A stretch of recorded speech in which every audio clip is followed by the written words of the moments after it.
I was at the hospital, taking care of my husband after he'd broken his legs. While he was sleeping, the head nurse secretly slipped a folded piece of paper into my hand. "Stop coming. Check last night's security camera. 3 in the morning." Mercy General Hospital, in the heart of Chicago, was unnervingly quiet. The whole white building was like a giant beast, fast asleep. Only the faint green lights in the hallway and the cold flickering glow of the exit sign cast a chilling light on the walls. The smell of antiseptic, bandages, and old bed linens mingled with the long-term scent of sickness. It was the smell of a hospital, a scent that, if you breathed it in for too long, made your head heavy and your lungs tight. I sat hunched on a folding chair next to the hospital bed, my back half propped against the wall, half suspended in midair. My spine ached as if someone were twisting it by hand, a dull ache that made me tremble. But I didn't dare move too much. The slightest creak from the chair would make the man on the bed frown and groan. That man was my husband, Michael. He lay perfectly still, both legs encased in thick white casts and suspended in a traction frame, a tangled mess of ropes and pulleys. He looked like a specimen fate had put on display. Michael let out a soft moan, his voice hoarse and broken. Beads of sweat dotted his forehead, and his eyebrows were knitted together in a single dark line. I shot up instantly, my own legs so numb they felt like they didn't belong to me. I poured a glass of warm water, stuck a straw in it, and held it to his lips, whispering, "Mike, drink some water. It'll help with the dryness. Just sip slowly." He struggled to open his eyes. The same eyes that once melted my heart with their kindness were now bloodshot, looking at me with a mixture of guilt and weakness. "Emily, this is too hard on you," he rasped. "I was so careless on the road, and now you have to take time off work to care for me. I feel so useless." I managed a faint smile, trying to keep my voice steady. "Don't be silly. We're husband and wife. The stronger one helps the weaker one. You're laid up now, so I'll take care of you. If it were me, you'd do the same. This is our life, not someone else's. There's nothing to be ashamed of." I used a tissue to wipe a few drops of water from the corner of his mouth, but my heart felt a deep, sharp pang. 3 days ago, Michael had a car accident on his way home. The Chicago police report concluded it was due to brake failure. His car had slammed into a median. He was lucky to be alive. But the doctor, after looking at the x-rays, had sighed and told me, "Severe fractures, with nerve compression. You need to prepare yourselves. There's a chance he might be in a wheelchair for a long time." For a man whose career was just starting to stabilize, those words were a death sentence. And for me, Emily, a 30-year-old forensic accountant, it felt as if someone had just demolished the house I had spent nearly 10 years building, brick by brick. Our careers, our home, our plans to have children, all the dreams we had sketched out together, were put on an indefinite pause in a single night. For 3 days, I had barely slept. During the day, I sat in that chair by his bed, monitoring his IV drip and medication while juggling emails and reports from my firm on my laptop. At night, I would wake up every 2 hours to help him shift his position, give him a sponge bath, and change his bedpan, making sure the casts stayed dry. Every nerve in my body was stretched as tight as a violin string, ready to snap at the slightest touch. "Where's Chloe?" Michael asked after a few sips, his eyes scanning the room. He tried to sound casual, but his gaze swept quickly around before landing on the empty chair on the other side of the bed. "She went home to make you some bone broth. She said she'll bring it tomorrow to help you get your strength back." I had to practically force her to go home and get some sleep, I replied, while adjusting the flow of his IV. Chloe was Michael's younger cousin. She had just graduated from college and moved to the city from a small town to find work, staying with us until she could find her own place. She was sweet-talking and quick on her feet. For the past 3 days, she had been a lifesaver, running errands, handling paperwork, and buying meals. Without her help, I probably would have collapsed. Thinking about it, I felt genuinely grateful. "Don't let her work too hard. And you need to get some rest, too. You look paler than the patient," Michael sighed, closing his eyes, his voice tinged with pity. I was about to tease him to lighten the mood when the door creaked open. The soft sound of wheels rolling on the tile floor followed. The woman who entered was the head nurse, Sarah. She was in her 40s, not beautiful, with a face that was always impassive, the kind of person who had seen so much life and death that nothing surprised her anymore. She spoke little and worked efficiently, normally keeping a professional distance from patients' families. But for some reason, these past few days, she would always give me an extra glance as she passed by. It wasn't a look of annoyance, but more like she was thinking something over and then deciding against it. Bed 7. Time for your medication, Sarah said, pushing her cart toward Michael's bed, her voice low so as not to disturb the other patient in the room. I quickly stood up and moved aside. Thank you, Sarah. You work so hard. She didn't reply. She put on her gloves and gently lifted the blanket to check his casts and the urinary catheter. Her movements were skilled, but her eyes were as sharp as a scalpel, darting from Michael's face down to his legs before settling on the IV bag. Ma'am, could you go to the nurse's station and grab 2 more bags of saline for me? This one is almost empty, and I'm out of singles on my cart. She turned to me unexpectedly, her tone leaving no room for argument. I was a little taken aback. Tasks like this were usually handled by nursing assistants, but her serious expression kept me from asking questions. I nodded and turned to walk out the door. Just as I passed her, I felt something small and cool pressed into my hand. A small, folded piece of paper was slipped into my palm with incredible speed. The sharp, cold sensation startled me, like being pricked by a needle. I almost cried out, but when I looked up, Sarah had her back to me, pretending to adjust Michael's pillow. With her other hand hidden behind her back, she made a swift gesture, bringing her index finger to her lips in a clear signal for silence. My heart seized. The instincts of someone who spends her days working with numbers and spotting irregularities told me immediately that something was wrong. I didn't turn back or stop. My hand clenched around the piece of paper as I walked straight out into the hallway. The corridor was deserted, the only sound the low hum of the air conditioner.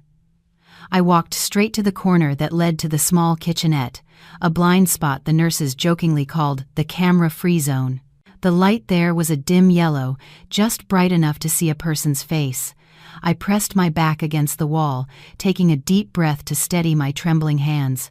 The paper was crumpled and damp with my sweat. I slowly unfolded it, my mind still hoping it was just a prescription note or some minor instruction. But the scribbled words that appeared under the dim light sent a chill down my spine. Stop coming. Check last night's security camera. He's faking sleep. Just those few words, written in a hurried scrawl with smeared ink. But to me, it felt like someone had just dumped a bucket of ice water over my head. My scalp tingled, and my palms went cold. The words faking sleep danced before my eyes. Stop coming? Who was faking sleep? Michael? Check last night's camera? What happened last night? Imagine being in that situation. Your husband, the man you love, has been in an accident and might be disabled, and you've dropped everything to care for him. Then, in the middle of the night, a woman as famously stoic as Sarah secretly hands you a note like that. Anyone who says they wouldn't be terrified must be made of stone. My head spun. The past 3 days flashed before my eyes like a fast-forwarded tape. Michael was always complaining of pain, especially whenever I got close to his casted legs. He wouldn't let me look at the injuries, saying, "It's gruesome, Emily. Don't look." His phone, which he never used to lock, was now tucked tightly under his pillow every night. The moment a text came in, he would quickly silence it. And Chloe, it seemed that every time she entered the room, he would moan more, appearing weaker. But when it was just the two of us, I sometimes felt he was in less pain, though he would try to hide it by closing his eyes and holding his breath. I had dismissed those details before, telling myself I was just being paranoid. But now, under the dim yellow light, with those words on that piece of paper, all those scattered grains of sand were suddenly strung together into a long, tight chain, squeezing the air from my throat. I stood frozen in the kitchenette for a few more minutes until the pain of my nails digging into my palms brought me back to reality. Don't panic. I wasn't just a wife. I was a forensic accountant. For years, my training had taught me one thing. When you find an anomaly, you find the evidence. You don't jump to conclusions. With that thought, I tore the note into tiny pieces, dropped them into the toilet, and flushed until nothing was left. Then I bent down and splashed cold water on my face. Looking up into the mirror, I saw a woman with a pale face and eyes sunken from lack of sleep. But something in her gaze had changed. The familiar softness was replaced by a very thin, cold glint. "Get it together, Emily," I whispered to myself, my voice hoarse. "Crying, screaming, fighting, none of that will solve anything right now. You need the truth." I turned on the faucet, grabbed 2 bags of saline from the shelf as I was told, and walked back to the room. As I entered, I forced my expression to remain calm. "Sarah, I've got the saline." Sarah looked up at me. In her eyes, I saw 2 things clearly: pity and determination. She took the bags, hung a new one, and checked the IV line one last time. Then she said, as if talking to herself, "He should be stable tonight. You should try to get some rest. We'll call you if anything happens." I nodded my thanks but didn't sit down right away. I stood there for a long time, watching Michael.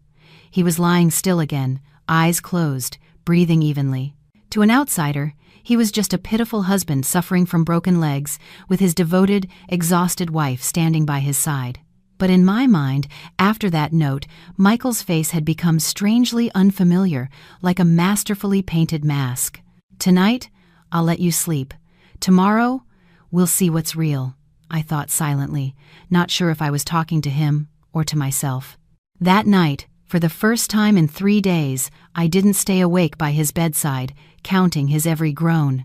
I lay down on the folding chair, pulled the blanket up, and stared at the ceiling with my eyes wide open. A single thought repeated over and over in my head: tomorrow, I have to see that hospital footage no matter what. The next morning, as the first rays of sunlight pierced through the window, I got up to draw the blinds and adjust Michael's blanket. My body felt weak, as if I had just recovered from a long fever, but my mind was strangely alert. The moment I opened my eyes, Sarah's words on the note reappeared, as clear as day. "Stop coming. Check last night's security camera. He's faking sleep." Michael was still lying quietly, his eyes closed and lips dry, occasionally wincing as if in pain. Chloe brought in a container of soup and set it on the small table. Seeing me awake, she chirped, "Emily, you're up. I just made some bone broth for Mike to help him get his strength back. You must not have slept well last night. Look at those dark circles." I glanced quickly at Michael. His eyes were still closed, but his shoulders trembled slightly, as if he were trying to suppress a groan. To an outsider, it looked like a family united in overcoming a tragedy. If this had been yesterday, I would have smiled and thanked Chloe, my heart warmed by my considerate sister-in-law. But this morning, everything I saw was distorted, like looking into a cracked mirror where every reflection shattered into sharp, jagged pieces. I smoothed my hair back, keeping my voice even. "Thanks, Chloe. I have to stop by the office for a bit. They need me to sign some urgent documents. Can you stay here and keep an eye on Mike for me? Call me if anything happens." Hearing this, Michael slowly opened his eyes and looked at me with concern. "Emily, will you be long? I feel anxious being here alone. You've been taking care of everything these past few days, leaving me with a kid." "What are you talking about? Chloe has been a huge help to us. We haven't even thanked her properly yet." I turned and smiled at Chloe, then patted Michael's hand reassuringly. "I'll only be a few hours. Just take it easy. If you need anything, call a nurse." After I spoke, I bent down to adjust the traction ropes and the bandages on his back. My movements were as careful as always, but inside there was a cold, empty void. Before, every time I touched Michael, I would think, "This is my husband, the man I chose to spend my life with." But now, a different question kept swirling in my head. Is he really acting? I quickly gathered my coat, handbag, and laptop. Chloe took the bag from me, not forgetting to add, "Drive safe, Emily. Come back for lunch. We can have takeout. Don't eat out too much. All that greasy food is bad for you." I nodded and looked back at Michael one last time. He grabbed my hand, his eyes bloodshot, the perfect picture of a man terrified of being abandoned. "Emily, I'm so sorry. What if I end up disabled? If it gets too hard for you, Please don't leave me. Don't divorce me, okay? You're the only reason I'm still alive. If this were yesterday, I probably would have cried. I would have rushed to assure him I will never leave you. But now, all I felt was a lump in my throat. I gently pulled my hand away and forced a smile. What are you thinking? I'm just stepping out for a bit. I'll be back. Lie still and don't move too much, or it will hurt more. Chloe is here, and the nurses are here. No one is abandoning you. I turned and walked out of the room. The door clicked shut behind me, a soft sound, but to my ears it was the sound of a life splitting in two. Instead of heading for the main exit, I went down to the parking garage. It was a vast, dimly lit space that smelled of gasoline and damp concrete.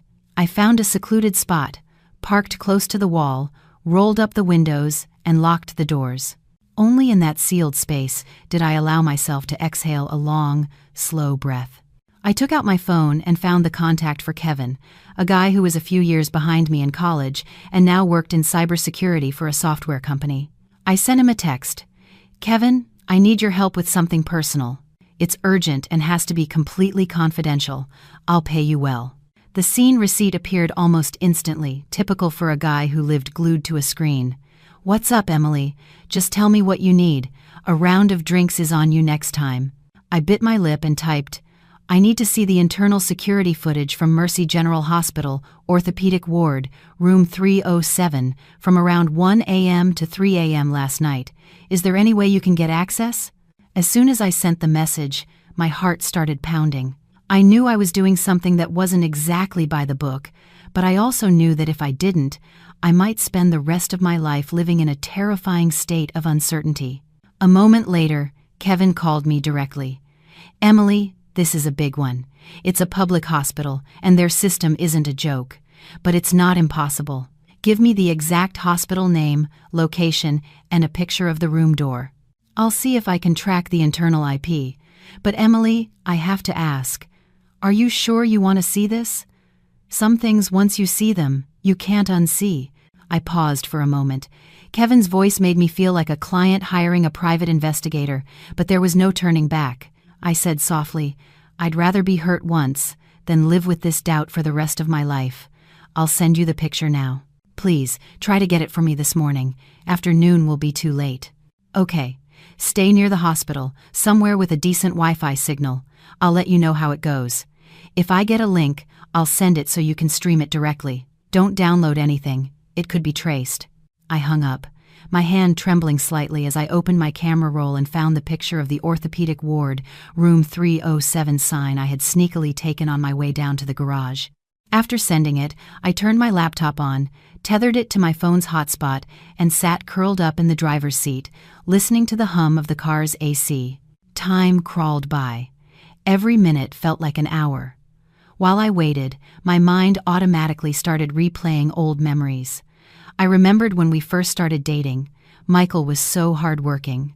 He would ride his motorcycle all the way from Evanston to Wicker Park just to bring me a container of homemade soup because he heard I was stuck working late on a construction site. Back then, I believed there were still plenty of sincere men in the world. After we got married, he started a small construction supply company. He used to boast to his friends, "My wife is a forensic accountant. She's tough. If I do anything crooked, she'll sniff it out immediately." He would laugh, ruffle my hair, and say, "Don't worry, you handle the finances. I'm just out here trying to make a name for us." Those words felt so warm back then. In recent years, his business had become less stable and less money was coming in. I noticed he was more irritable, often coming home late, smelling of beer and a strange kind of cigarette smoke. But every time I asked, he'd say, "A man has to network.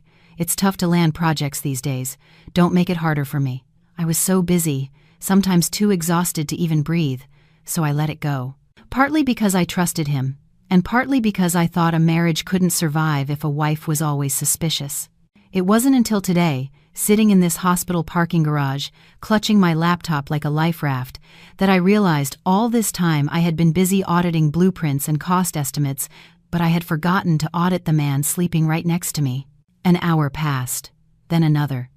My eyes started to sting, and my neck grew stiff from sitting in one position for so long.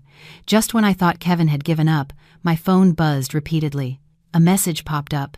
"Emily, I'm sending you a link. It will only be active for 30 minutes, then it will expire. When you watch, turn off all external sound and use headphones. Whatever you see, stay calm. Don't do anything rash. I'm serious." I took a deep breath, plugged my headphones into the laptop, opened a browser, and clicked the link. The screen showed a black window, which a few seconds later resolved into an image. It was a top-down view from a ceiling-mounted camera, black and white, but clear enough. The angle covered most of the room: Michael's bed, the folding chair I always sat in, the door, the small table. The timestamp in the corner read, "Room 307, 1:58 a.m. I dragged the timeline to around 2 a.m., the time I remembered finally giving in to Michael's pleas to go home, shower, and come back early in the morning. The image was clear. A woman with her hair in a high ponytail, wearing a light jacket, it was me, was bustling around, tidying things up, then leaning down to say something to Michael before opening the door and leaving. The door closed, and the room in the video fell silent. Michael lay motionless, like a dead fish. I clenched my fists, my fingers trembling slightly on the trackpad. A tiny sliver of hope remained. Maybe Sarah had misunderstood. Maybe he just moved a little, not enough to be called faking sleep. But less than a minute later, the thing I dreaded most appeared, stark and undeniable. Michael's eyes snapped open. They were quick, alert, with none of the groggy, pained look he always had around me. He lifted his head, scanned the room, and then propped himself up on his elbows. The movement was sharp and steady, nothing like that of a man with severe fractures who was supposed to be immobilized. I could clearly see his legs, still in their casts, lifting up and down, rotating side to side. He even stretched to grab the phone he always hid under his pillow, tapping on it with a look of such casual ease it was hard to believe. A soft thud echoed in the car. It was the sound of the pen dropping from my hand onto the floor. I bit my lips so hard I could taste blood, but I didn't tear my eyes away from the screen. A few minutes later, the door in the video opened, and Chloe walked in, carrying a large bag, probably food. The camera didn't capture smells, but I could almost imagine the scent of fried chicken and warm beer wafting through the screen. As soon as she walked in, Chloe grinned. "Brought you the good stuff. Is Emily gone?" Michael, no longer moaning, chuckled, his voice clear. "Yeah, she just left. God, I was starving.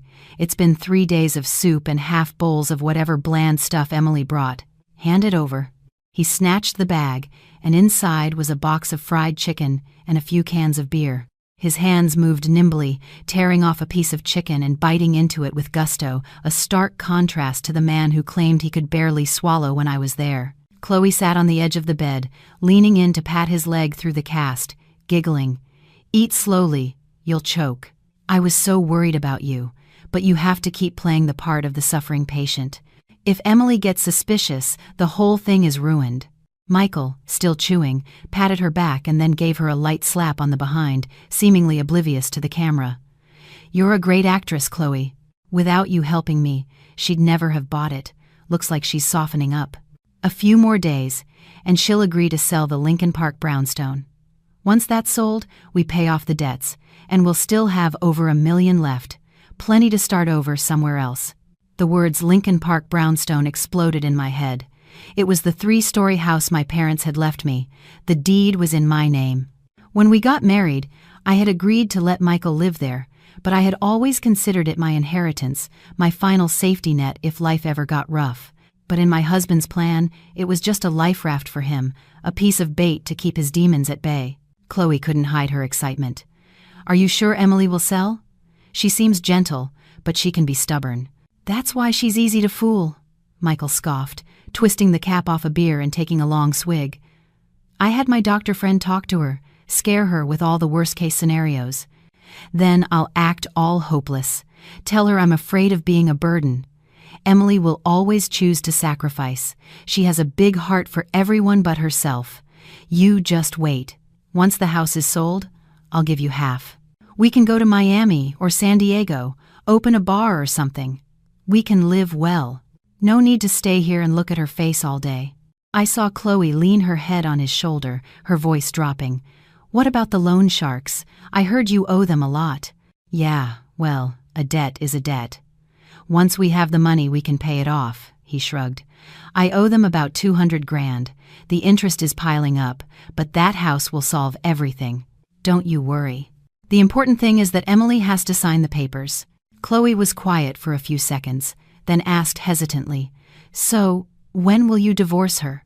I saw Michael frown, slightly annoyed at the question, but he quickly forced a reassuring smile. After everything is settled. If I divorce her now, she'll get suspicious, and it'll ruin everything. Don't worry, it's over between us.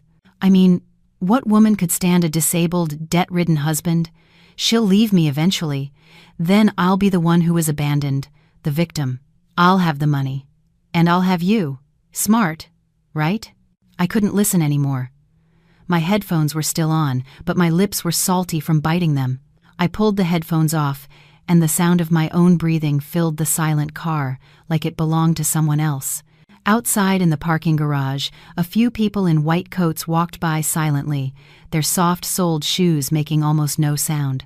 No one knew that inside a small car, right under the hospital, a wife had just witnessed her husband's entire betrayal. I didn't cry. My eyes were strangely dry, as if my tears were too scared of this truth to show themselves. The first thing I felt wasn't grief, but humiliation. Humiliated for being so underestimated. Humiliated for priding myself on being sharp, on being able to account for every dollar in a multi-million-dollar project, only to let the man I shared my bed with turn me into such an easy mark. I thought of the Lincoln Park brownstone. Of the afternoons my dad would sit on the front steps in his old t-shirt, sipping iced tea, watching me come home from school, his eyes always smiling. I thought of my mom, how every Thanksgiving she'd make a huge pot roast, telling me to always cherish the house. If anything ever happens to us, she'd say, this house is your anchor. It's your roots. Those roots, in Michael's eyes, were just collateral for loan sharks. I suddenly burst out laughing, a dry, hollow sound that echoed in the car like a stranger's voice. Anyone passing by would have thought I was having a breakdown, but that laugh was like flipping a switch. In an instant, my mind shifted from panic to ice-cold clarity. I opened my phone and texted Kevin, "Save that clip for me." From the moment I left the room until Chloe came in and they talked, get as much of their conversation as you can. I'll save a copy myself. Thank you. I owe you big time for this. Kevin replied immediately. I've already downloaded it, trimmed it, and I'm sending it to you through a secure channel. Keep it safe. Don't let anyone touch it. Do you need me to call someone? Just hearing that made my blood boil. I stared at the words, my lips pressed into a thin line. No, I'm okay. This is my mess. I'll handle it. Please, don't tell anyone. Act like this never happened. After sending the text, I sat up straight and looked at myself in the rearview mirror. It reflected a woman with disheveled hair and sunken eyes, but her gaze was no longer trembling. In that moment, I understood with perfect clarity. From this second on, the gentle, patient Emily of the past was dead. What was left was Emily the accountant, the woman of numbers, of balance sheets, of cold, hard audits. The only difference was that this time, the project I needed to audit wasn't a building, but a marriage. I sat in the car for a long time after turning off the video, not because I was still scared, but because I was methodically organizing everything in my head.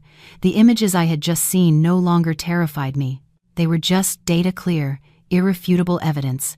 And when things became data, I knew how to handle them. I wiped my face, adjusted my coat, and started the car.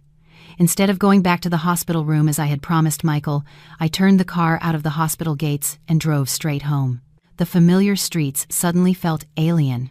The tree-lined avenues, the coffee shop where Michael and I used to sit, the bakery I frequented to buy his favorite pastries, they all receded in the rearview mirror, like scenes from an old movie I was fast-forwarding through to skip the painful parts. When I got home, the house was silent, devoid of human warmth. Chloe's shoes were still scattered by the door, Michael's jacket hung on the rack, and the scent of his cologne lingered in the air. I stood in the middle of the living room for a moment before slowly locking the door. The soft click of the deadbolt sounded in my heart like a boundary being sealed. The first thing I did was open the safe in our bedroom. Inside were the deed to the Lincoln Park brownstone, my personal savings bonds, and a few important documents my parents had left me.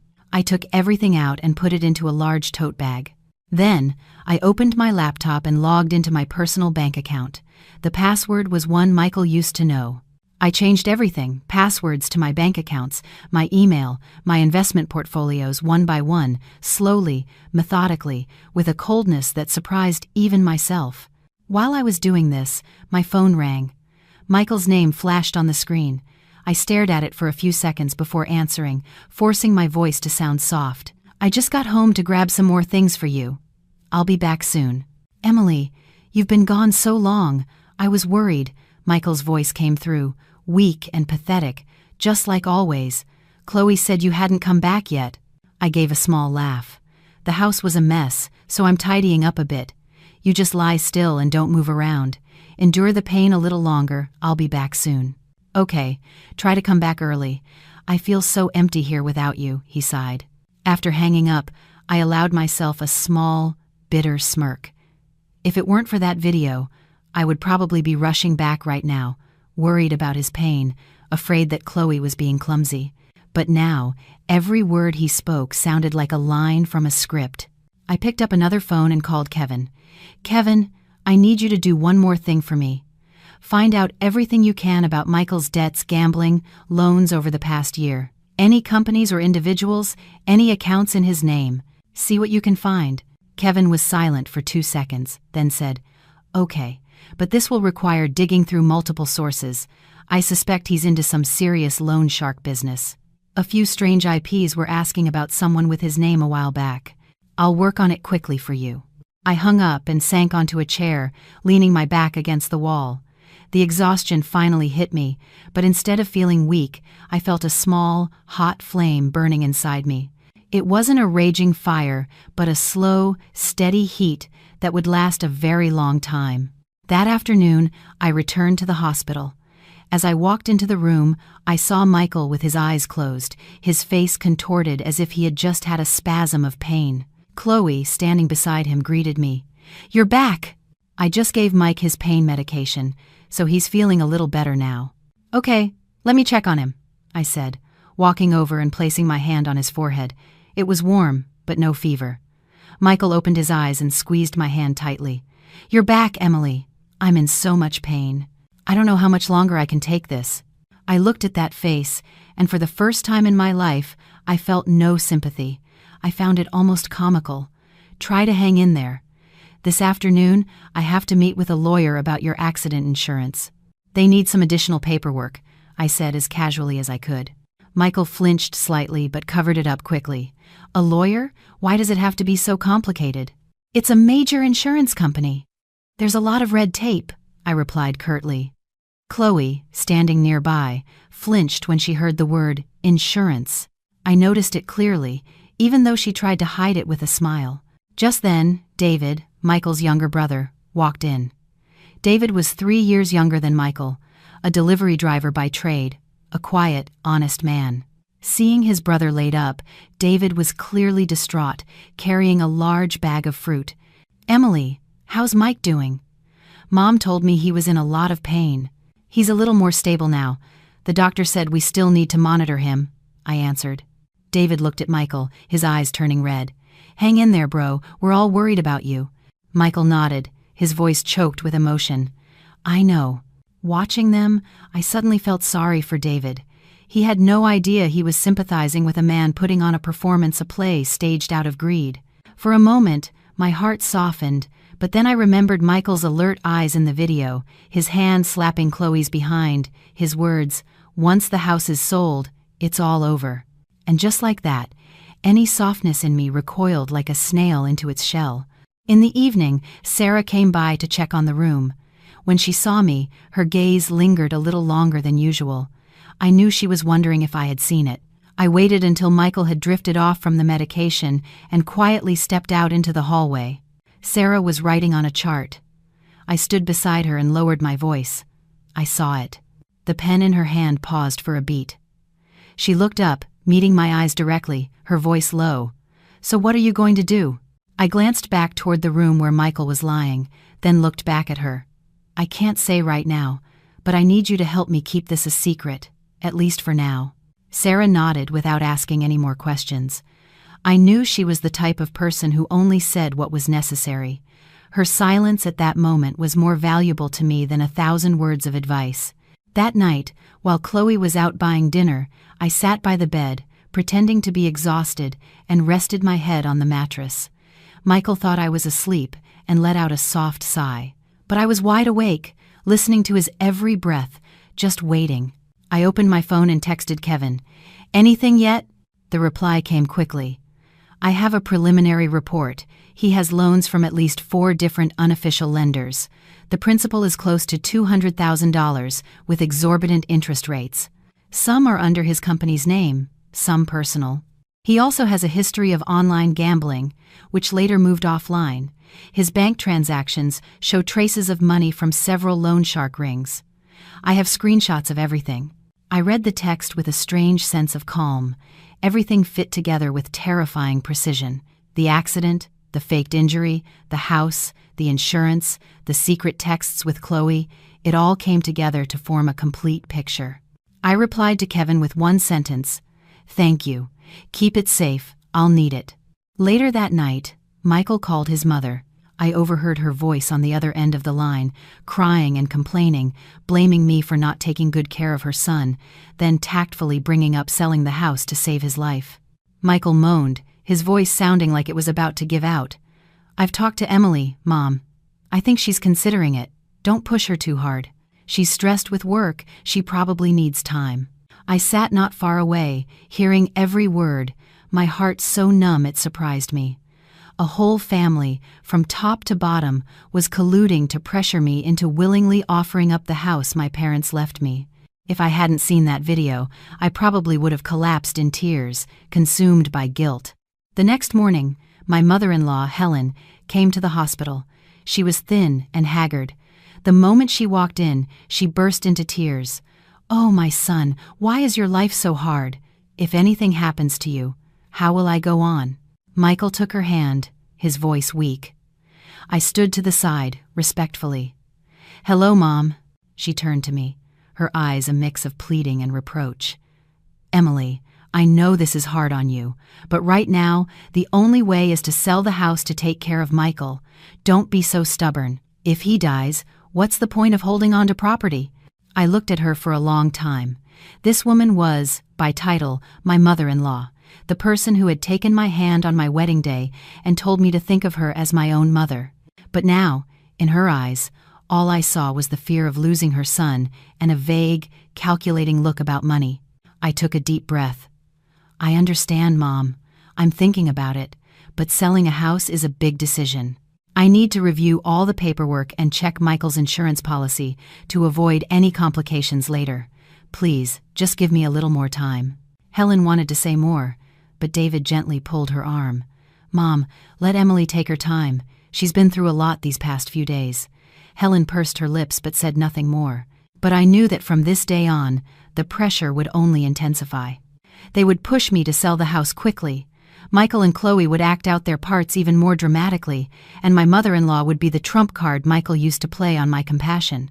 That afternoon, when everyone else had gone out to eat and it was just me and Michael in the room, he pulled my hand, his voice very soft. "Emily, have you thought it through? I'm scared that if we wait too long, it will be too late." I looked deep into his eyes, not avoiding his gaze for the first time. "Don't worry. If I sell, I'll sell. But everything has to be clear and transparent. I don't want to lose the money and then be accused of abandoning my husband later." A flicker of relief crossed Michael's eyes. He thought I was finally giving in. But I thought to myself, "Oh, I'll sell it, but not in the way you think." After that conversation, Michael's attitude toward me changed noticeably.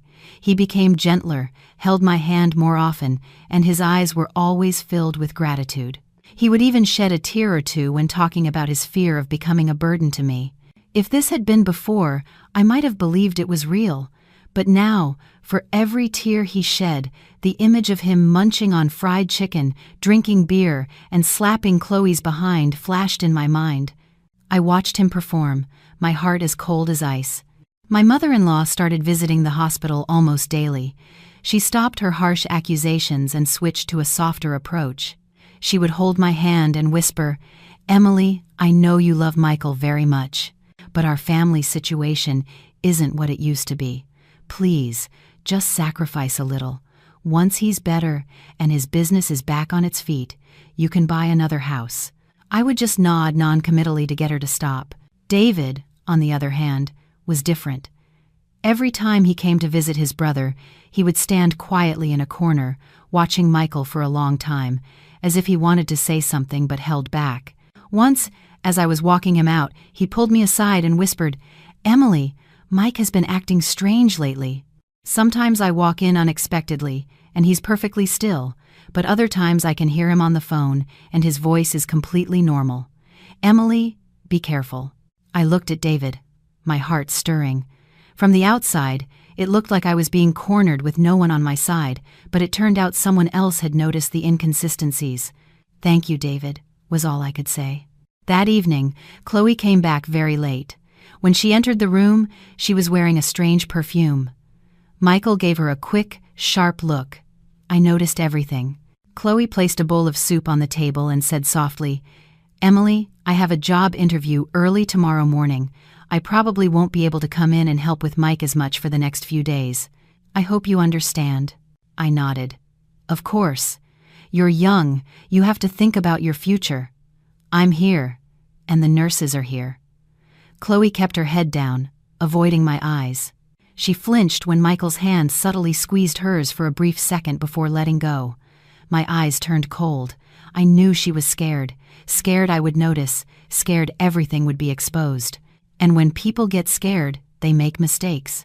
That night, when the room was quiet, I secretly checked the messages from Kevin. He had compiled a complete file on all of Michael's debts, including transfers he had made to accounts linked to gambling. There was even a recording Kevin had bought from someone in the Loan Shark group.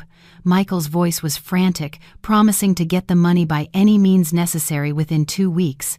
Listening to it, I closed my eyes. So that was it. The deadline they were pushing me to sell the house for was actually to save Michael's own skin from his lenders. I knew I couldn't tip my hand. The moment Michael knew I had the full story, he might do something desperate.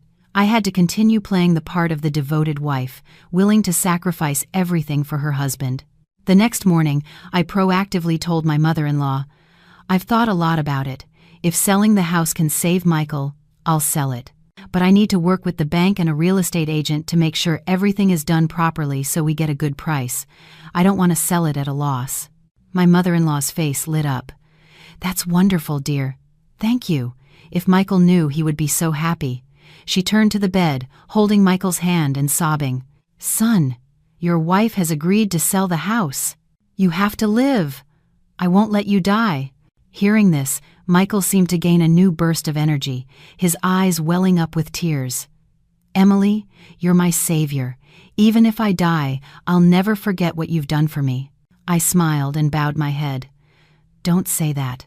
I'm doing this for our family." But in my heart, a cold voice echoed, "Yes, for our family, but not the family you're scheming for." That afternoon, I left the hospital early, using the excuse that I had to go home to find some documents. On the way, I went straight to a law office tucked away in a quiet alley. Mr. Anderson was a lawyer I had worked with on a construction contract dispute. He was a few years older than me, calm and discreet. After I told him the whole story from the accident and the camera footage to the debts, he sat in thoughtful silence for a long time. "Legally," he finally said, "if we can prove that Michael staged the accident or falsified his injuries for insurance fraud, the consequences will be severe. But for now, you shouldn't file a complaint yet. Their plan is to have you willingly sell the house. So, let them believe you're doing just that. In the meantime, my firm will help you gather more concrete evidence." I nodded, my hands resting on his desk, trembling slightly. "I don't need them to go to jail right away. I just need to protect my parents' property, and I don't want to be accused of abandoning him later." Mr. Anderson looked at me for a moment and said quietly, "You're stronger than I thought." I just gave a weak smile. "I'm not strong because I don't feel pain. I'm strong because I can't afford to break down right now." That evening, I returned to the hospital. When Michael saw me arrive late, he was frantic. "Where have you been? I called you several times, but you didn't pick up." "I was meeting with a real estate agent. They looked at the house today. There's a lot of interest, but we haven't settled on a price yet," I replied calmly. Michael's eyes lit up. "Really? How much did they offer?" "Around $800,000, I said slowly. "But I haven't agreed. I want $900,000. That was lower than the market rate." I intentionally quoted a low price so they wouldn't suspect I was stalling. As expected, Michael nodded, looking anxious. "Yeah, as long as it sells quickly, that's what matters. We can figure out the price later." I looked at him and said nothing more. In my eyes, his sell quickly meant meeting the deadline for his debts, not for any broken leg. That night, Chloe snuck out again. I pretended not to notice. I needed her to be away from the hospital more often, so Michael would lose one of his secret pillars of support. And just as I predicted, without Chloe around, Michael became visibly agitated. His pain started to become inconsistent. Sometimes he would forget his role and sit up a little too straight. I saw it all. 2 days later, my mother-in-law came to rush me about signing the papers to sell the house. I told her the agent required original documents, which would take a few more days. She was clearly displeased but held her tongue since she was relying on me. David, however, grew quieter and quieter. Once, while helping me carry things to my car, he suddenly asked, "Emily, if Mike did something wrong, would you forgive him?" I looked straight into his eyes. "What do you think?" David looked down, his voice choked. "I just hope if he's done something wrong, he stops in time." His words made my heart sink for a moment, but then I understood. Some mistakes can't be fixed just by stopping. When you've wagered with money, honor, and even lives, there's no turning back. That night, after Michael fell asleep from his medication, I went out to the hallway and stood by the window, looking down at the dimly lit parking lot. My phone buzzed. A text from Kevin. "The lenders are getting impatient." One of them said, "If he doesn't pay on time, they're coming to the hospital to talk. You need to be careful. I think something is going to happen within the week." I gripped my phone tightly. My time was running out. This play. I had to bring the curtain down before those people made their entrance with violence. I went back into the room and looked at Michael, lying peacefully on the bed, his face as innocent as a saint's. I pulled up a chair and sat down, whispering just loud enough for myself to hear. "You're a great actor, Michael, but your leading lady is about to exit the stage." The next morning, I deliberately took the day off work to stay at the hospital, not to care for Michael, but to wait for the right moment. I felt like someone standing in a dark room, hand on the light switch, just waiting for the perfect instant to flip it and expose everything. Michael was thrilled to see me staying all day. He acted even more intensely than usual. Whenever someone came in, he would groan in pain, hold my hand, his voice as thin as a thread. "Emily, don't leave me, please. You're all I have left." My mother-in-law sat beside him, wiping her tears. David leaned against the door, watching the scene with a look of deep suspicion. As for me, I just silently played my part as the devoted wife, so convincingly that sometimes even I was unnerved by my own endurance. Around noon, Chloe returned to the hospital. The moment she walked in, her eyes darted around nervously. When she saw me sitting there, she froze for a second. I smiled at her, a perfectly calm smile. "How was the interview?" They said they'll call me back for a second round," she stammered. Michael shot her a look, his eyes betraying a hint of impatience. I understood. They were missing their private conversations. I decided to let them feel that void for a little longer. In the afternoon, I called Mr. Anderson. "Mr. Anderson, I've done everything according to the plan. The lenders are starting to make moves. I think they'll show up tonight or tomorrow." His voice was grave. "I've already contacted the police. When you give the signal, they'll come in. Remember to stay calm. Don't let them provoke you."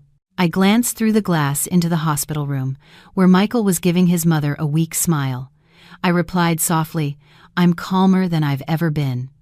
I hung up and put the phone in my bag. The fear was gone. All that was left was a clear sense that it was time to end this. Around 7 p.m., as visiting hours were winding down and my mother-in-law was preparing to leave, Michael suddenly grabbed my hand tightly. "Emily, what's the update on selling the house?" I looked straight into his eyes. "Tomorrow afternoon, they've scheduled an appointment for me at the title company to put down a deposit. If all goes well, we can sign over the deed in 3 days." Michael's eyes lit up, and my mother-in-law was overjoyed. "That's great news, dear. Now I can rest easy." David stood silently for a moment, then asked quietly, "Emily, are you sure there won't be any problems?" I nodded. "Don't worry, David." Around 8 p.m., just after the evening nurse had left and the room had quieted down, the door was suddenly shoved open. 3 strange men walked in. They didn't look like family visitors. Their eyes were cold, their shoulders squared with an air of intimidation. The room's atmosphere instantly tensed. The man in the lead scanned the room and then looked directly at Michael. "Michael, we're here to visit." Michael's face paled for a second before he started moaning loudly. Who are you? What are you doing here? I'm seriously injured. My wife is about to sell the house to pay you back." My mother-in-law stood up in alarm. "Who are you people? This is a hospital, not a place for you to cause trouble." One of the men sneered. "We're just here to check on an old friend, ma'am. Don't you worry." Their eyes landed on me. I took a step forward, my voice steady. "If you're looking for Michael, state your business. I'm his wife." The man raised an eyebrow. "So you're the wife? Even better. Your husband owes us close to $200,000 in principal. The interest isn't small, either. He promised he'd have the money in 2 weeks. That deadline is almost up. We just want a clear answer. When do we get paid?" A dead silence fell over the room. My mother-in-law was trembling, turning to look at Michael. "Michael, you owe them that much money? Why didn't you tell me?" Michael stammered, sweat pouring down his face. I just borrowed a little for the business. Emily, tell them we're about to have the money." I looked at Michael, my voice chillingly calm. "Don't worry, there will be money, but it won't be from selling my house." The entire room froze. The 3 men stared at me, their eyes narrowing. What's that supposed to mean? I took out my phone, pressed a button, and the screen of the wall-mounted TV in the room flickered to life. The security footage from that night appeared. Every frame was crystal clear. Michael sitting up, checking his phone, eating chicken, drinking beer. Chloe sitting close to him. Their conversation about selling the house, about the debt, about deceiving me, echoed through the silent room. My mother-in-law screamed, "Oh my God, what is this? Michael, what have you done?" David stood as if turned to stone. Chloe, pale as a ghost, shrank back against the wall, and Michael, he could no longer moan. He shot up in a panic, his broken legs slamming down on the bed. "Emily, listen to me, let me explain. This is a misunderstanding." "A misunderstanding?" I laughed coldly. "A misunderstanding about you faking a broken leg to trick me into selling my house? Or a misunderstanding about you and Chloe plotting to use my money to pay off your gambling debts?" The 3 lenders looked at each other. The leader nodded and chuckled softly. "Well, damn. I never thought Michael had this kind of nerve." I turned to them. "The money he owes you is from his gambling debts. I have nothing to do with it, but I have already spoken with my lawyer and the police. All of this evidence has been sent to them. If you cause any more trouble here, he won't be the only one in a bad spot." The man squinted at me for a long moment, then burst out laughing. "Fine. We won't get involved in your family drama. But Michael, you still owe us. This is the last chance we're giving you." They turned and left without another word. The hospital room was plunged into a heavy silence. My mother-in-law wailed, beating her fists on Michael's chest. "You've ruined me, son. What have you done to get into this mess?" David stared at Michael, his eyes filled with heart-wrenching disappointment. You would lie to your wife? Lie to your own mother?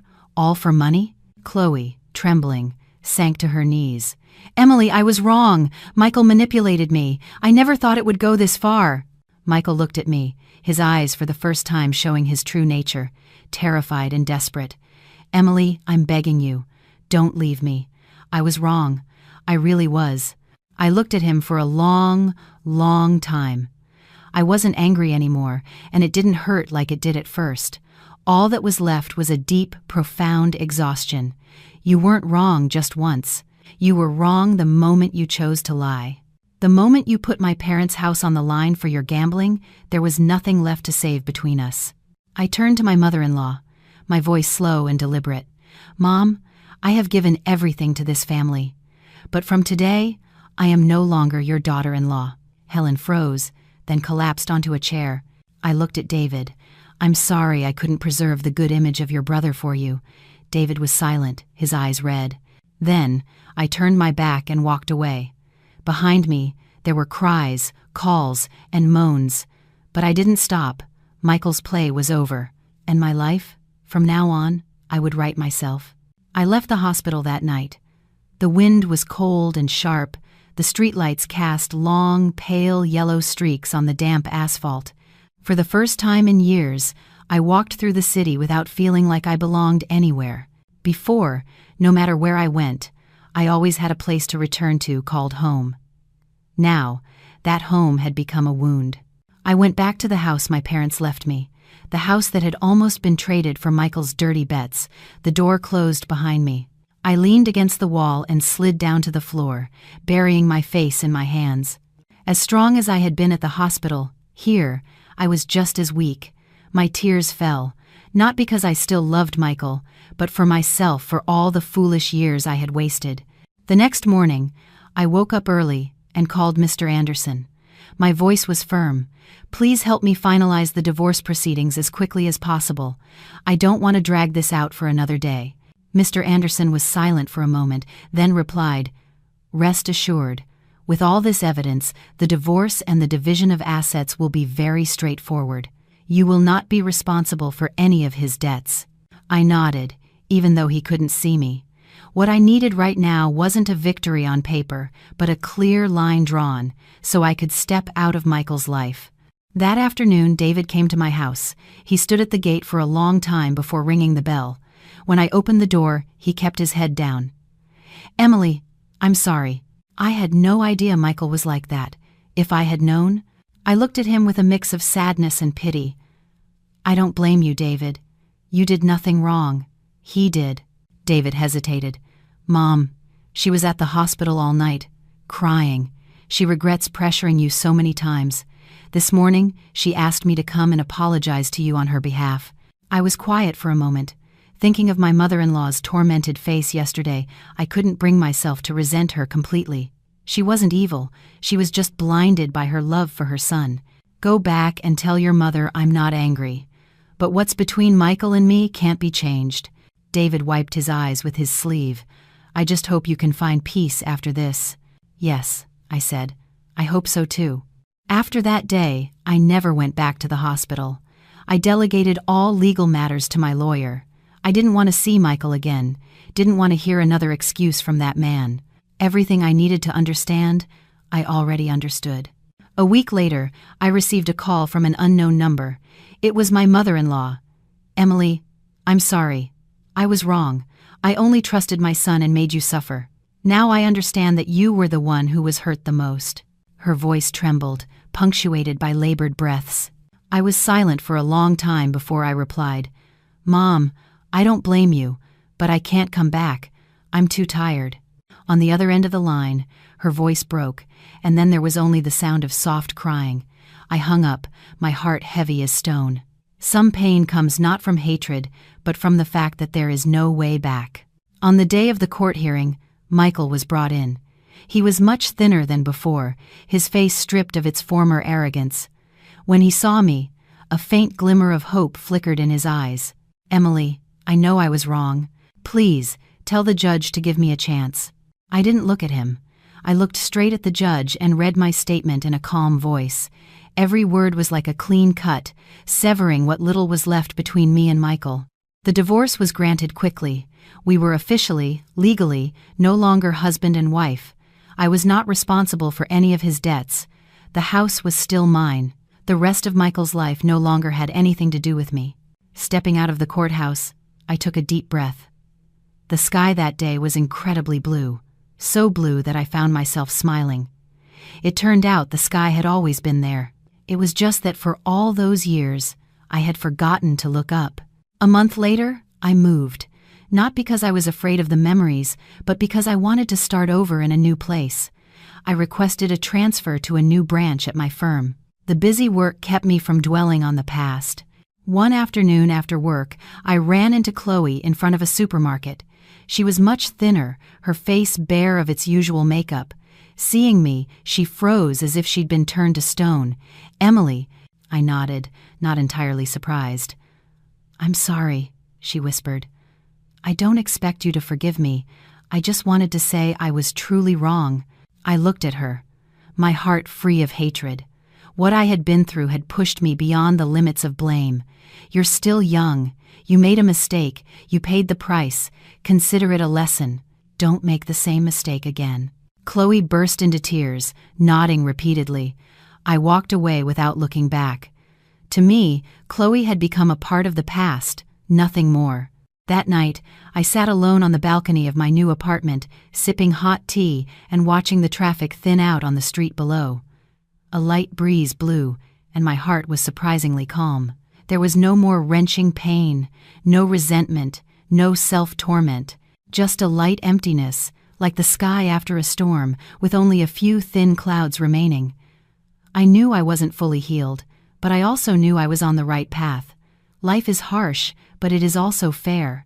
It took a husband from me, but it gave me back myself, a person far more clear-eyed and resilient than before.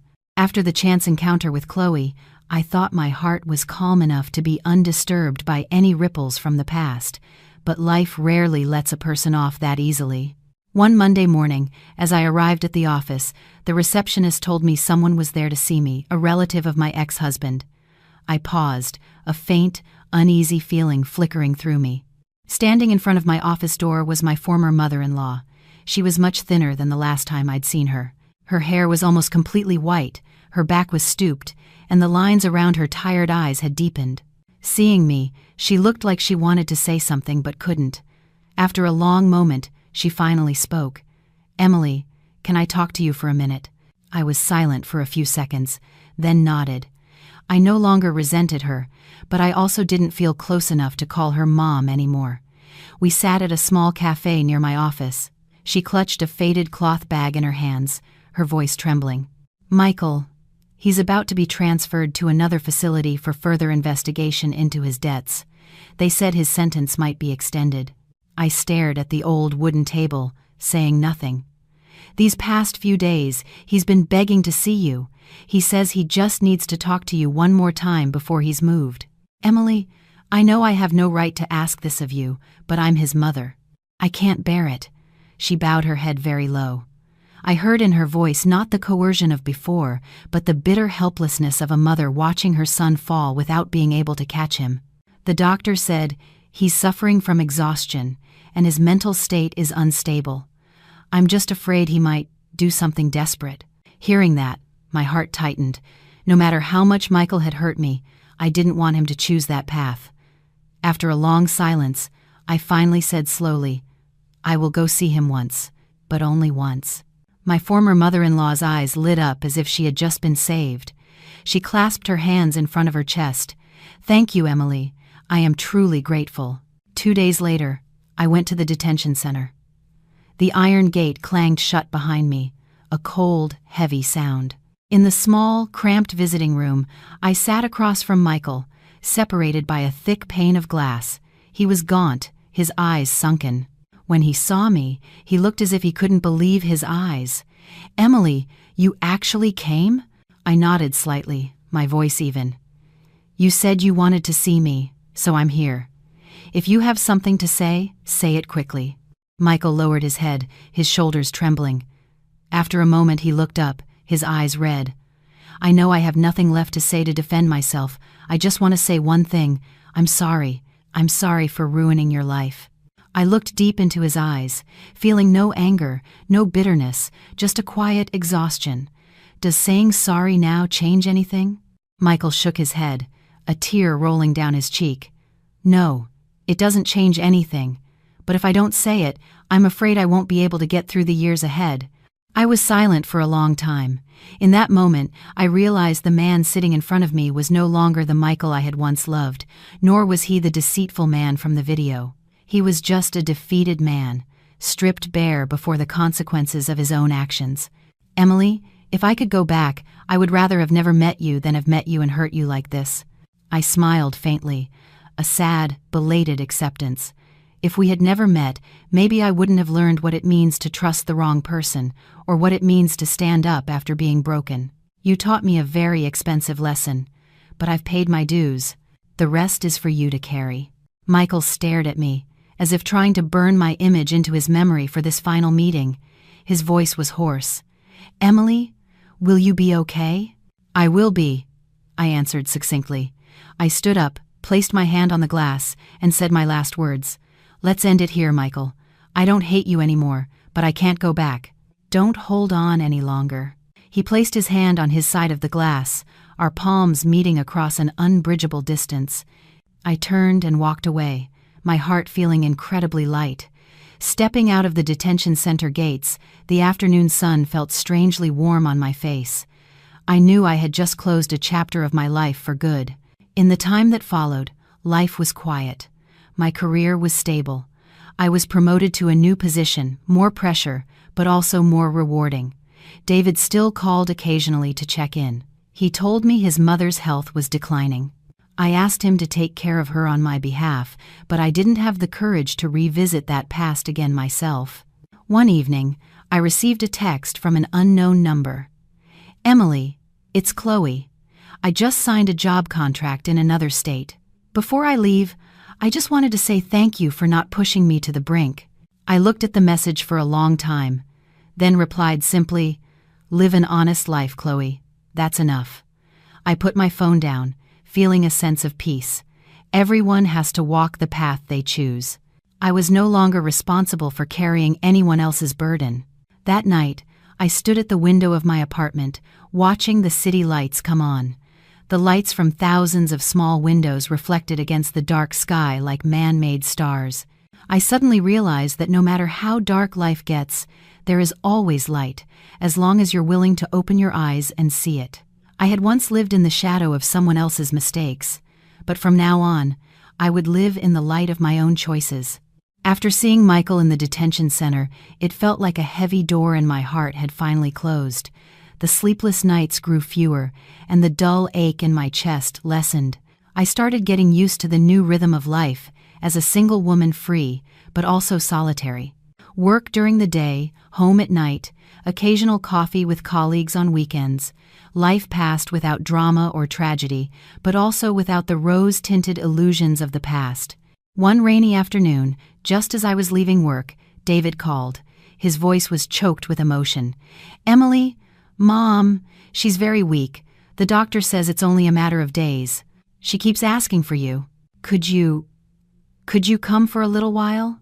I held the phone for a long time without answering. The rain was coming down hard outside, each drop hitting the car window with a dry tap. I had told myself so many times that I wouldn't go back, but standing on the line between reason and humanity, I was still the one with a soft heart.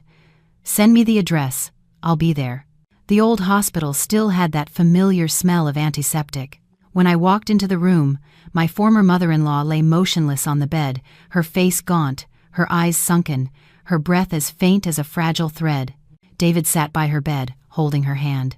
He jumped up when he saw me. Emily? I nodded and walked closer. My mother-in-law struggled to open her eyes. When she saw me, a faint light flickered in her gaze. Emily, you came. I leaned down and took her frail hand. The same hand that had so often pointed at me in accusation now felt like just cold, trembling bones. Yes, I'm here. Tears welled in her eyes and streamed down her temples. I wronged you so much, Emily. My whole life, I only saw my son. I didn't see his true nature, and I let you suffer. I squeezed her hand gently, my voice slow. It's in the past. I don't blame you anymore. She began to cry audibly, her chest heaving weakly. I don't expect you to forgive me. I just hope, if there's a next life, that I don't get to be your mother-in-law, so that I can be a stranger and treat you with the kindness you deserve. Those words felt like a gentle knife slicing through my heart. I bowed my head, my own tears falling onto her dry, wrinkled hand. In this life, our debt to each other is paid. You can rest now. She nodded faintly, her breathing slowing, until the line on the heart monitor stretched into a long, flat tone. David broke down in sobs, but I just stood there silently, my heart empty. It wasn't the pain of losing my own parents, just a deep, weary sadness, like closing the final chapter of a relationship that had reached its absolute end. The funeral was simple. I was there for the whole thing, fulfilling my final duty as a daughter-in-law. Relatives looked at me with a mixture of curiosity, pity, and unease. I didn't care. I was just doing what my conscience told me was right. Michael was not allowed to attend. I heard he had requested leave from the facility but was denied. I looked at his mother's portrait and wondered how much pain she was in at the end, knowing her son was lost. But it was all too late. After the service, David walked me to my car. He bowed his head low. "Emily, I don't think I can ever repay your kindness." I placed a hand on his shoulder. "Just live a good life, David. That's enough. Don't let your mother worry about you from the other side." He nodded, his eyes red. Returning to my small apartment, I locked the door and leaned against it. For the first time in a very long time, I cried out loud, not for Michael, not for his mother, but for a painful chapter of my life that had officially ended. I cried as if to say goodbye to the person I used to be, the blind, submissive woman who lived for others until she forgot herself. In the days that followed, I threw myself into work as a way of saving myself. I was put in charge of a large project that required constant travel. The busy pace left me little time to think. I realized I was much stronger than I had ever imagined. On a work trip to another city, during a dinner with business partners, I met Daniel, their lead engineer. He was reserved, with a calm gaze. He wasn't overly friendly or curious about my personal life. Our conversation was just about work, life, and family. When he walked me to my car, he smiled. "It was really nice talking with you tonight, Emily. If you don't mind, I'd like to take you out for coffee the next time you're in town." I was a little surprised, but I nodded. "Okay." On the way back to my hotel, I realized my heart wasn't as tightly sealed as before. I was no longer terrified of meeting a new man, nor did I feel pressure to either pursue or avoid a relationship. I was simply letting things happen as they would.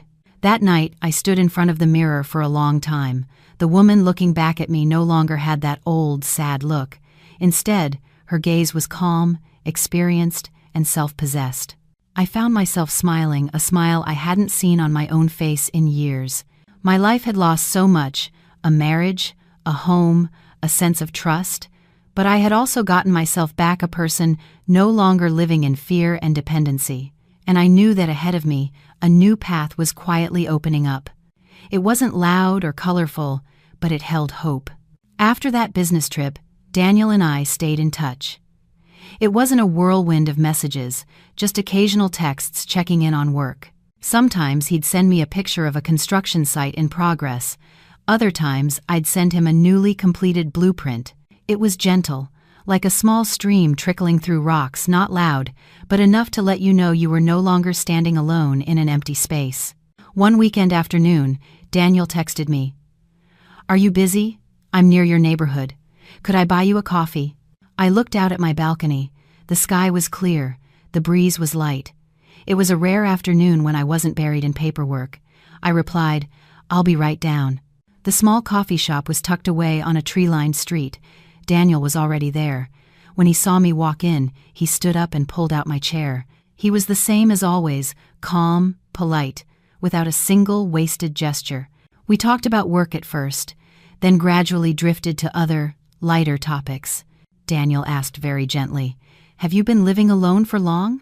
I stared into my coffee cup for a moment before answering, "I got divorced a little over a year ago." Daniel just nodded, not pressing for details. A moment later, he said simply, "I've been through a loss myself. I married young. My wife passed away in a car accident 4 years ago. Since then, it's mostly been just me and my work." For the first time, I saw a deep sadness in his eyes, but it wasn't tragic. It was quiet, like the surface of a still lake. I suddenly understood why he wasn't in a hurry about anything. We didn't speak of it again, as if we had a silent understanding that some pains don't need to be aired out with too many words. After that day, Daniel started visiting me occasionally. Sometimes he'd bring a bag of fruit. Other times, just a cup of hot cocoa in the evening. He never overstepped, never demanded anything. He arrived at a reasonable time and left at a reasonable time. That respect for boundaries made me feel safe. One day, David called me with news that made me freeze. "Michael, he had a stroke in the facility. He's in the ICU right now." I went silent, the old memories stirring like a thin layer of dust blown into the air. You don't have to go," David added quickly. "I just wanted to let you know." I stood by the window for a long time, watching the people below. Part of me wanted to turn away, but another part remembered the years I had called that man my husband. Finally, I sighed. "What's the hospital address? I'll stop by for a bit." This time, I wasn't going as a wife or a relative. I was going as an old acquaintance visiting a piece of my past. Michael lay on the hospital bed, his body rail-thin, one side of his face drooping from the stroke. When he saw me, his eyes widened and his lips trembled, but he couldn't form any words. David stood beside him, his voice choked. "The doctor said he's past the critical stage, but he'll likely have paralysis on one side." I looked at Michael, my heart not aching as I thought it would. All I felt was a faint, distant pity, like seeing a stranger suffering the consequences of his own choices. I walked closer, looked directly into his eyes, and spoke slowly, just loud enough for him to hear. "Michael, can you hear me? Live the rest of your life as best you can. The past between us. I'm not angry anymore, but we can't go back. Don't hold on." A single tear escaped from the corner of his paralyzed eye. I couldn't tell if it was genuine remorse or just fear of the disabled road ahead. I no longer cared to distinguish between the two. Leaving the hospital, I felt a strange sensation, not complete relief, but not heavy either. It was like setting down something I had been carrying on my shoulder for too long. My hands were finally free. That evening, Daniel was waiting for me at the entrance of my building. He looked at me intently. "Are you tired?" I nodded slightly, not saying much. He just opened the car door for me, turned on the heater, and drove in silence. That silence didn't feel lonely. On the contrary, it felt safe. When the car stopped in front of my building, he said, "If you ever need someone to talk to, I'm here." I turned to look at him.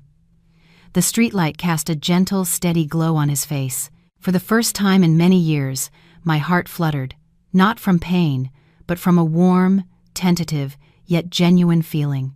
"Thank you," I said softly. He nodded, not pushing me to say more. In the following days, I was busy rearranging my life. I had my mother-in-law's ashes moved back to her hometown, as David had wished. I lit incense for her one last time, standing before her new grave for a long time. I no longer called her mom in my heart, but I bowed my head as someone who had once been family. On the way back, I texted Daniel. "I'm doing better now," he replied instantly. "That's good to hear. When you're free, let me take you to dinner." I looked at the message and smiled a very different smile, no longer timid. I knew I was strong enough to take another step forward, not to forget the past, but to keep the past from holding me back. After Daniel's dinner invitation, I didn't reply right away. Not because I was hesitant, but because I wanted to ask myself one clear question. What am I still afraid of? I had been afraid of loving, of trusting, of even starting over. But I now understood that if I kept my heart locked up out of fear, I would spend my whole life on the defensive. I texted him back. "I'm free this weekend." Daniel replied with a single word. "Okay." But that one word was enough to make my heart feel warm. That weekend, we met at a small restaurant by the river. It wasn't fancy, just a few wooden tables under strings of yellow lights, with a cool breeze blowing in from the water. Daniel arrived early, as always. He stood up when he saw me, his eyes not hiding his pleasure. "Was the traffic bad?" I shook my head. "No, the cab ride was quick." We ordered simple dishes and talked not about work, not about the past, just about everyday things. The food from his hometown, a childhood memory of mine, whether we preferred coffee or tea in the morning. I suddenly realized it had been a very long time since I'd been able to talk to a man without feeling tense or guarded. After dinner, Daniel took me for a walk along the riverbank. The wind blew through my hair. He walked beside me, keeping a comfortable distance. After a while, he spoke slowly. "Emily, I know you've been through a lot. I don't want to pressure you, but I want to be clear. I care for you. As a man, for a woman." My heart skipped a beat, but I kept my voice steady. "Thank you for being direct, and I want to be honest too. I'm not ready to jump into a new relationship so quickly." Daniel nodded, not a hint of disappointment in his eyes. "I don't need an answer right now. I just want you to know that I'm here, and I can be patient." I looked at him, a strange feeling rising inside me. It wasn't an explosion of emotion, but a rare kind of peace, the peace that comes from being respected. That night at home, I sat by the window for a long time. I thought about Michael, about my old marriage, about the past hurts. It was strange once my heart was calm enough I could think of his name without a sharp pang of pain. He was just a part of a life that was over, a chapter that wasn't beautiful but had to exist to lead me to where I was today. A few days later, David called again. This time, his voice was more tired. "Emily, Mike is getting weaker. He has almost no movement on one side. The doctors say any recovery will be very limited." I listened silently. "I'm just calling to let you know," he said. "I don't dare ask you to come anymore." I looked out at the light rain falling outside and said slowly, "Thanks for letting me know. If you need any help that's within my means, just ask." David's voice choked up. "You're still so good to our family. We owe you so much." After the call, I let out a soft sigh. I no longer held any resentment for that family. All the debts, rights, and wrongs, and losses had been paid in full over the past few years. I had kept only one thing for myself, the refusal to let my heart become bitter. Another evening, Daniel took me to see a plot of land on the outskirts of the city where his company was planning a new project. I went along just to offer my professional opinion for the bid, but during that trip, I saw more of who he was. Daniel was serious about his work, spoke respectfully to his partners, and was never boastful or hot-tempered. When I asked for his expert opinion, he listened carefully, never interrupting or imposing his own views. On the way back, as the car moved slowly down a tree-lined road, Daniel suddenly asked, "Emily, if you were ready one day, would you give me a chance?" I turned to look at him. His eyes were not pushy or demanding, just filled with a patient, dignified hope. I didn't answer right away. "I need time," I said, "and maybe a little courage. I can't promise anything, but I won't close myself off anymore." Daniel smiled. "That's enough for me." In the days that followed, Daniel and I saw each other more often, but we still maintained a comfortable distance. I began to realize that I was changing, too. I was no longer afraid when I thought of the word future. I no longer assumed that happiness was a fragile thing destined to break. I was learning to live slowly, to appreciate the small moments. And most importantly, I was learning to trust again cautiously, but not with a closed heart. One afternoon, I went to visit my parents' graves. Standing before the two simple headstones, I lit incense and bowed my head for a long time. I whispered, as if to myself, "Mom, Dad, I made it through. I'm not that weak little girl anymore." The wind blew softly through the grass. I felt as if, somewhere, my parents were smiling. That evening, Daniel picked me up from my hometown. I felt a strange warmth in my heart. Between a woman like me, who was so familiar with betrayal, and a man like him, who had known great loss, we weren't rushing into anything. We were walking side by side, slowly, carefully, but sincerely. I knew the road ahead was still long, and I couldn't predict the future. But 10 years from now, if I were to look back on this period of my life, I believe I wouldn't regret giving myself a chance to live differently. Time passed slowly, like a quiet river. Daniel and I didn't call each other boyfriend and girlfriend, nor did we rush to define our relationship. We were simply present in each other's lives, just enough not to lose one another, and just enough not to feel suffocated. I found a new kind of peace, not because I had someone by my side, but because I myself was no longer trembling at the thought of change. One early winter morning, David called. This time his voice was different, heavy. "Emily, Michael, he didn't make it. I stood silently by the window, my hand gripping the phone. Outside, yellow leaves were falling in the wind. I knew this day would come sooner or later, but hearing the news still made my heart skip a beat. When did it happen? Early this morning. The stroke got worse.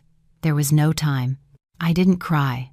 I just felt a stillness inside me, like standing before a grave that had long been prepared in my mind.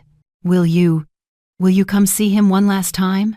David asked, his voice hesitant, not daring to push. I was silent for a few seconds, then said, I'll come. Not as an ex-wife, but as someone who had shared a part of his life's journey. Michael's funeral wasn't large, just his father's side of the family and a few old acquaintances. When I walked in, David's eyes turned red. He gripped my hand tightly, his own hand trembling. Thank you for coming, I nodded. In the cold funeral home, Michael lay in his casket, his face peaceful. I stood for a long time looking at him. There was no more blame, no more pity, just a vague sense of regret for a life that went down the wrong path and couldn't find its way back. His mother was gone, so there was no one to cry for him a final time. David handled everything. Watching him, dressed in mourning clothes, I felt a surge of compassion. Life had taken so much from him in just a few short years: his mother, his brother, the family he once had. As I lit a stick of incense before Michael's casket, I whispered in my heart, from now on, all debts between us are settled. The smoke rose and dissipated into the air. I turned and walked away, my steps no longer heavy. Outside, Daniel was waiting for me. He didn't ask questions, just handed me a tissue when he saw my eyes were red. His silent presence was a comfort.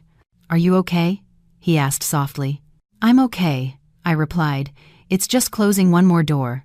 He nodded, saying nothing more, and simply walked beside me all the way home. After Michael's funeral, everything truly came to a close. David moved back to his hometown to look after the family graves. He texted me, I guess it's time for me to live my own life now, Emily. I read his message with a mix of sadness and relief. Sometime later, Daniel took me to meet his mother. She was a gentle woman with silver-streaked hair who spoke slowly. I was nervous, like a young girl, even though my heart had been broken once before. She looked at me carefully and then smiled. You must be Emily. Daniel talks about you a lot. I bowed my head respectfully. During dinner, no one asked too much about my past. The conversation was simple and about everyday things. The kindness, free of curiosity, put me at ease. As I was leaving, Daniel's mother took my hand. You've been through a lot. From now on, just think of this as your home. A single sentence, and it made my eyes sting. It had been so long since anyone had spoken to me with such simple, unconditional kindness. On the way home, Daniel asked, Did you feel pressured? I shook my head. No. You and your mother made me feel very safe. Daniel smiled, his eyes softening. I just want you to feel at peace when you're with me. That night, back home, I looked in the mirror for a long time. The woman staring back was different. She was no longer suspicious or overly defensive, just carefully optimistic. A week later, Daniel gave me a small box. He didn't kneel or use flowery words. He just looked at me and said slowly, Emily, I can't promise you a perfect life, but I promise I will never deceive you, I will never abandon you, and I will be with you when you need me. If you are ever ready to take another step, I want to be the one to take it with you. Inside the box was a simple ring, a delicate silver band. I held it in my hand, feeling a strange sense of steady, quiet trust. I didn't answer right away. I gently closed the box and looked at Daniel. Give me a little more time. Not because I don't trust you, but because I want to be completely ready when I step forward. Daniel nodded, not at all disappointed. I can wait. I left with the small box in my purse. That night, I couldn't sleep. I thought about the path I had traveled, from a wife waiting by a hospital bed to a woman standing before a new chance at happiness. That path was filled with wreckage. But because of it, I knew I was no longer the naive girl I once was. I didn't know what the future held, but this time, I wasn't walking into it blindly. I was walking with clarity, with healed scars, and with just enough hope. I kept that small box in my drawer for days, never opening it, but never returning it to Daniel either. It wasn't because I doubted my feelings for him, but because a deep-seated fear remained, the fear of misplacing my trust again, of watching happiness crumble into dust. One evening, I made up my mind. I texted Daniel, "I'm free tomorrow. If you have time, let's meet." He replied almost instantly, "Okay, I'll pick you up." We didn't go to a restaurant or a coffee shop. Daniel drove me to the countryside, to a small dirt road that ran alongside a freshly harvested rice field. The late afternoon sky was clear, the air was cool, and the scent of dry straw hung in the air. He stopped the car. "I thought you might like it here." I got out, and a sense of calm washed over me. We walked slowly along the path. After a while, I spoke. "Daniel, have you ever regretted waiting for someone for so long?" He thought for a moment, then shook his head. "Sometimes, when I was lonely, I wondered. But then I thought, if you rush into holding the wrong hand just to avoid being alone, the price is even higher. I'd rather wait for the right thing than rush into the wrong one." His words touched the softest part of my heart. I stopped and looked at him directly. "I don't want to enter a relationship because I'm afraid of being lonely. I only want to enter one when I truly feel safe." He nodded, his gaze steady. "I know, and I respect that." I took a deep breath, my hand unconsciously touching the purse where I had brought the small box. After a long moment, I took it out and placed it in his hand. "Daniel, I can't say yes right now, but I want to thank you for coming into my life with such kindness. I don't want to make you wait indefinitely." Daniel opened the box, looked at the ring, and then looked at me. He wasn't sad or disappointed. He just smiled gently. "I still want to wait, if you'll let me. Not with this ring, but with my presence in your life." At that moment, I realized I was no longer afraid of the word wait, because this time, the person waiting wasn't demanding, and the person being waited for wasn't being forced. "Okay," I said softly. "Let's just keep walking together like this. No rush." Daniel nodded, a rare, bright smile spreading across his face. The months that followed were a time of quiet stability. I slowly realized that a mature love wasn't a violent storm, but a quiet, steady stream. One evening, while Daniel and I were at his house looking over some blueprints, his mother brought out 2 cups of hot tea. She smiled at me. "Emily, I just want you to know one thing. You are always welcome in this house, no matter who you are or where you've been." I bowed my head, my lips trembling. It was the greatest acceptance I could have asked for. That night, when I got home, I opened the drawer and took out the small box. The ring lay quietly inside. I suddenly understood that some promises don't need to be spoken aloud. They just need to be held patiently in the heart. I hadn't put on the ring yet, but for the first time, I wasn't afraid of the day I might. Spring arrived slowly that year. I stood by my apartment window, watching the city below, and realized it had been a very long time since I had felt so peaceful. The nightmares had stopped. The random stabs of pain were gone. That afternoon, Daniel drove me to David's new town. His small repair shop was on a dusty country road. David was leaner, his skin tanned by the sun, but his eyes were brighter than ever.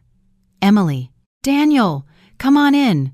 He smiled, the genuine smile of a man who had put his life back together on his own terms.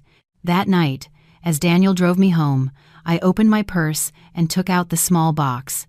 My hand was steady, my heart beating slowly but clearly. "Open it," I said. He did. The silver ring lay quietly in his palm. I spoke slowly, each word carefully considered. "I can't promise we'll never argue or be sad. I can't promise I'll be a perfect wife.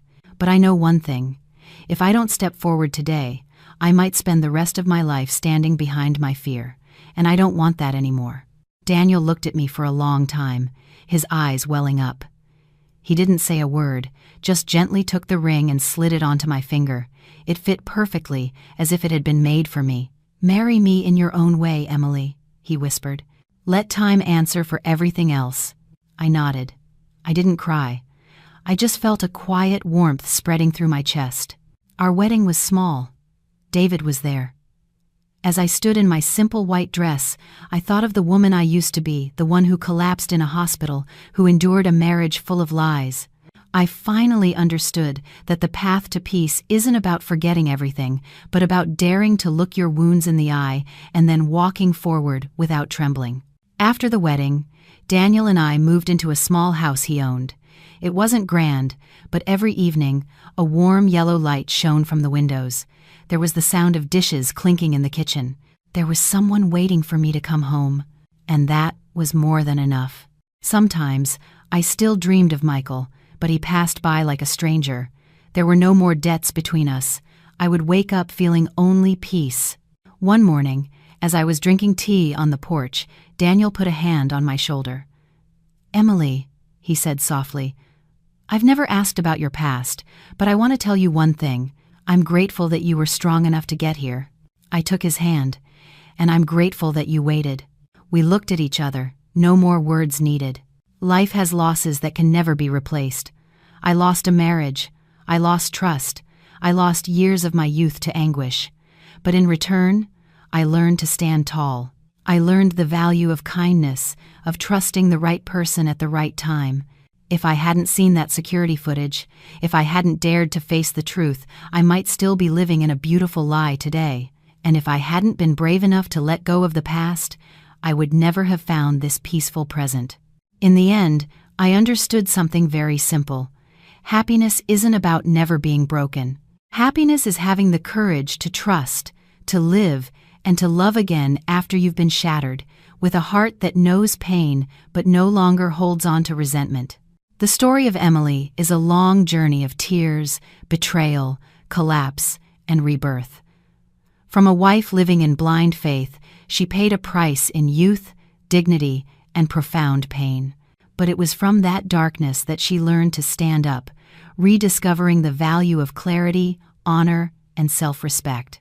This story is a reminder that while blind endurance may feel like noble sacrifice, it often only prolongs tragedy. When respect and honesty are gone, patience only deepens the wounds. The greatest lesson from Emily's story is not revenge or resentment, but the courage to face the truth, to choose again, and to take responsibility for one's own life. In life, you sometimes have to accept loss to hold on to what is more important, your own worth.